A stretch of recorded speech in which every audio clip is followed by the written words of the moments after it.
sweet. Okay, so introduce yourself. I'm Jamie Groovement, aka Agent J. I'm a DJ, writer, not really a blogger, I've got a blog, teacher, educator, dad, and I help people network.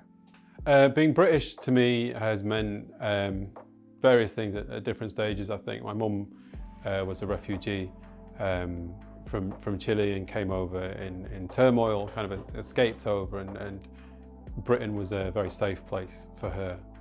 And that's why, you know, she gave me an English name to fit in and made sure that I was kind of very British, but was also had me on a passport just in case she got, you know, deported back or they got her or something like that. And my dad's like quintessentially English, I would say, you know, like a posh northerner, you know, got sent to boarding school, wasn't happy about it, but, you know, got sent there. And I think being British then to me means a mix of things, in the same kind of sense that Manchester is a melting pot and a mix of things. I think Britain is a place where, from my point of view, people come to, but that's because of, you know, my kind of surroundings that I grew up in, and growing up in Sheffield and seeing a mix of people. But in terms of music and what we do in music, being British offers you, I think, a bit of cheekiness and a bit of something different, a bit more left field, and it's really heartening to hear people like Rocky Tirade, who's an American rapper, just loves the Britishness of things like British rap and grime and the lyrics and the things about the pub, you know, things like that, things that we have uniquely. I'm proud of that. I'm proud of that. You know, a lot of things, British things that I'm not proud of, and being an educator, you know, the whole history of what Britain's done. But actually, I am happy to live here and have people look at you and go like that because you're British, sort of thing. How would I define my identity? Funnily enough, a lot of the work, I teach primary, and a lot of the work we've done over the last couple of years is really focused on identity. And with the pandemic, a lot of children have been in Fallowfield, the Trafford Centre, that's it. And wouldn't know they were Mancunian by any sense. So we've talked about being Mancunian, but also being proud of your heritage, your ethnicity. For me, I've always called myself mixed, because of having a mixed background and a mixed heritage. I didn't really fit in with full-blooded Chileans, and they let me know about it. You know, being half English, the stereotype was your dad's English, you know, he's rich, and got treated very differently, especially by slightly older kids when we had community events. And then English kids kind of knew about the Chileans a little bit.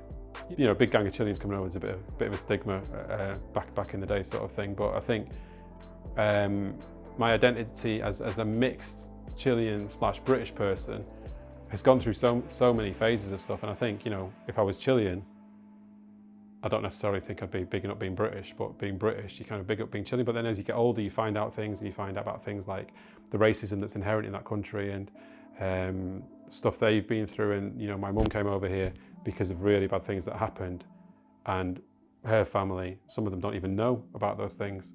Yeah, my identity, I guess, is educating and sharing and making sure that people get opportunities, because mum wanted me to fit in to a British identity and not be too foreign.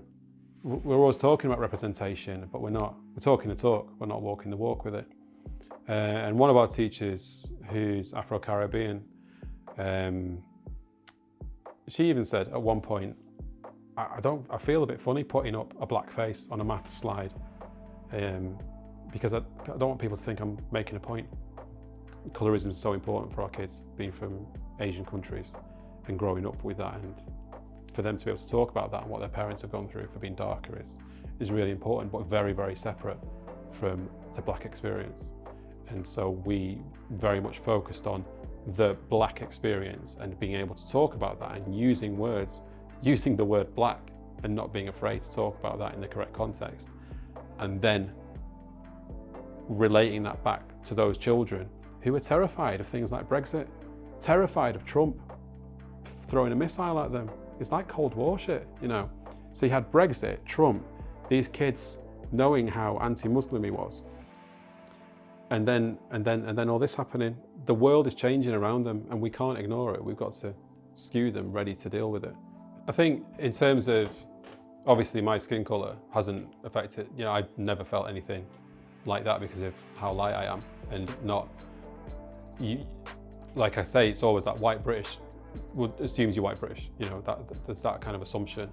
As an educator, it's about, like I said, revealing hidden histories, and I think my background as being from different places and not feeling like I fit in is kind of reaching out to that, really. You know how hard it is as a teacher to say to kids, you're going to come across teachers that are prejudiced against you, because most teachers are white, and white privilege means that they're subconsciously going to be against you anyway. And that's hard to say. It's like saying, oh, do you know what? The police aren't all great. But it's our job to do that, I believe, you know, because they can see that it's right in front of them. And that's a big thing, to know that those things that are supposed to make you feel safe are not going to make you feel safe. It's how I felt about the army, because in Chile what happened was the army took over and killed everyone, and I was terrified to be a soldier when I was 3 years old. It's institutions that are there that have all that power. I knew that if the history book was wrong, or my mum was wrong, you know, one of them, then something's not right. When she lived through that experience, the stuff she wasn't there. And obviously things change and things get revealed more and more. But you know, those 30 years later, when the documents were released about what happened in Chile and the American involvement in it was actually true, people just went, yeah, well, we knew that all the time, but it was a big secret. So for me, something happened to my mum, and for 30 years it was a secret. And then they revealed, yeah, we did actually fund that, and that's what happened. If that's true, then how does that expand to everything else? So I've just always questioned everything. So I thought, what can I do to open up histories to be a teacher? So that's what it was. It was the system that made me want to change the system. There's nothing traumatic that happened to me at school that changed that. I just felt like I was looking for things that other people weren't bothered about.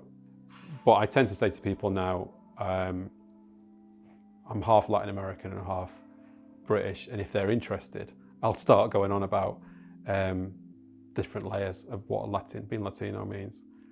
But it's very, very complicated and very, very political, because there are people that are white Latino that will try to claim stuff, and there are people that are mixed like me that will try to claim stuff, and at the end of the day I don't know my heritage, which is crazy because my mum didn't know her family actually close, so I do feel lost.